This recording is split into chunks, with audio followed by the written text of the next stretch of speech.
भक्ति की शक्ति। एक बार की बात है, एक संत ठाकुर जी के बहुत बड़े भक्त थे। वह प्रेम भरे हृदय से पूरे दिन रात ठाकुर जी की सेवा में लगे रहते थे। प्रातःकाल उन्हें बड़े प्रेम से उठाना, स्नान आदि करवाकर वह उन्हें अत्यंत प्रेम के साथ अपने हाथों से भोग लगाते और उसके बाद वह उनके भजन कीर्तन में लीन हो जाते और रात्रि में भक्ति और प्रेम से परिपूर्ण हो वह उनको सुलाकर ही स्वयं सोते। ये कार्य उनकी दिनचर्या बन गया था। ऐसा प्रतिदिन करते करते उनका समय कब व्यतीत हो जाता था उन्हें स्वयं भी इस बात का ज्ञात नहीं। उन्होंने बिहारी जी की सेवा में ही स्वयं को लीन कर लिया था।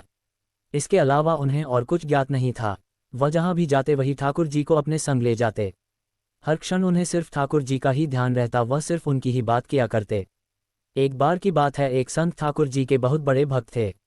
वह प्रेम भरे हृदय से पूरे दिन रात ठाकुर जी की सेवा में लगे रहते थे।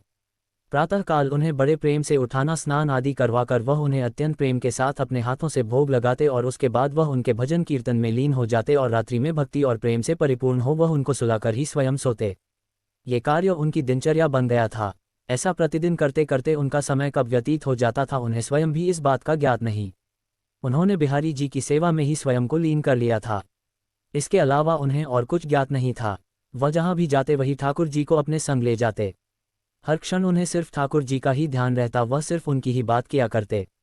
और ठाकुर जी भी उन संत की सेवा भाव से अति प्रसन्न रहते थे। वो कहते हैं न कि भगवान को सिर्फ भक्त का प्रेम भरा हृदय चाहिए और कुछ भी नहीं। ये बात इस कहानी से सिद्ध हो जाती है कि भगवान को सिर्फ प्रेम और भक्ति की शक्ति से ही वश में किया जा सकता है। एक बार वह संत कुछ अन्य संतों के साथ ट्रेन की यात्रा कर रहे थे।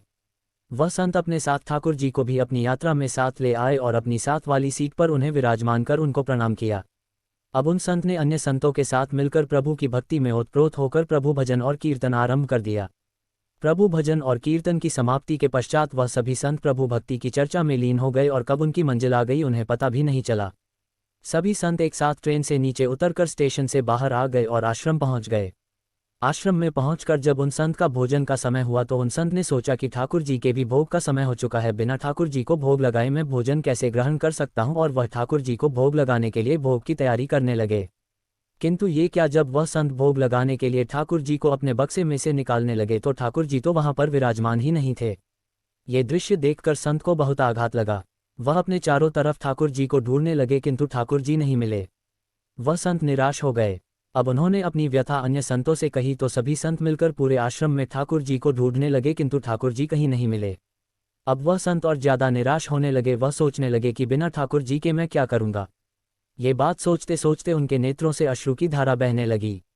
ये देख अन्य संत उन सज्जन संत को समझाने लगे कि कोई बात नहीं, यदि आपके ठाकुर जी नहीं मिल रहे हैं तो हम आपको दूसरे ठाकुर जी ला देंगे, किंतु आप अपना मन हल्का मत करिए।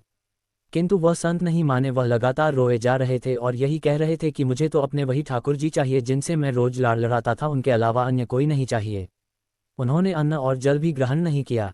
ऐसा करते करते 4-5 घंटे बीत गए। इधर ठाकुर जी कहीं मिल नहीं रहे थे और उधर संत जी की तबीयत रो रो कर खराब होती जा रही थी। फिर अचानक एकाएक उन्हें याद आया कि आखिरी बार उन्होंने ठाकुर जी को ट्रेन में बिठाया था और प्रभु भक्ति की चर्चा में लीन हो वो कब बगैर ठाकुर जी को लिए ट्रेन से उतर आश्रम पहुंच गए, उन्हें पता ही नहीं चला। ये बात सुनते ही समस्त संतों ने उस सज्जन संत से कहा कि अब तो 4-5 घंटे बीत गए, वह ट्रेन बहुत दूर चली गई होगी। ये बात सुनकर सज्जन संत ने अन्य सभी संतों से कहा कि मुझसे गलती हो गई कि मैं बगैर अपने ठाकुर जी को लिए ट्रेन से उतर आश्रम पहुंच आया, किंतु मेरे ठाकुर जी मुझे छोड़कर कहीं नहीं जाएंगे। मुझे पूर्ण विश्वास है कि ठाकुर जी मेरी वहीं प्रतीक्षा कर रहे होंगे। एक भक्त का अपने प्रभु के प्रति ऐसा आत्मविश्वास देखकर वहां उपस्थित सभी संत उन सज्जन संत को साथ लेकर स्टेशन की ओर चल दिए। स्टेशन पहुंचकर संतों ने स्टेशन मास्टर को अपनी सारी कहानी सुनाई। ये बात सुनकर स्टेशन मास्टर ने संतों से कहा कि एक ट्रेन पिछले 4-5 घंटे से स्टेशन पर ही खड़ी है। हम सभी बहुत परेशान हैं कि बिना किसी तकनीकी समस्या के वह ट्रेन आगे क्यों नहीं बढ़ रही है। स्टेशन मास्टर की इन बातों को सुनकर संतों को समझने में तनिक भी देर ना लगी कि यह सब तो उस लीलाधर की एक लीला थी, और वह मुस्कुराते हुए अपने ठाकुर जी को लेने चल दिए। ट्रेन की बोगी में पहुंचकर जब उन संत ने ठाकुर जी को देखा तो ऐसा लगा मानो जैसे वह एक बच्चे की भांति बैठकर अपने पिता का इंतजार कर रहा हो कि कब उसके पिता आएंगे और उसे ले जाएंगे। तब उन संत ने ठाकुर जी को प्रणाम कर और क्षमायाचना करते हुए ठाकुर जी को लेकर ट्रेन से नीचे उतर गए। अंत में ये दृश्य देखकर सभी अचंभित रह गए। जब वह संत अपने ठाकुर जी को लेकर जैसे ही ट्रेन से नीचे उतरे वैसे ही वह ट्रेन भी चल दी, जो बिना किसी तकनीकी समस्या के स्टेशन पर पिछले 4-5 घंटे से खड़ी थी। वहां खड़े सभी सज्जन पुरुषों ने भक्ति की शक्ति का ये दृश्य देखकर सभी ने ठाकुर जी के चरणों में शत शत प्रणाम किया और आश्रम की ओर चल दिए। आपका दिन मंगलमय हो। वीडियो को लाइक और शेयर कर दीजिएगा और चैनल पर नए हैं तो चैनल को सब्सक्राइब कर दीजिएगा।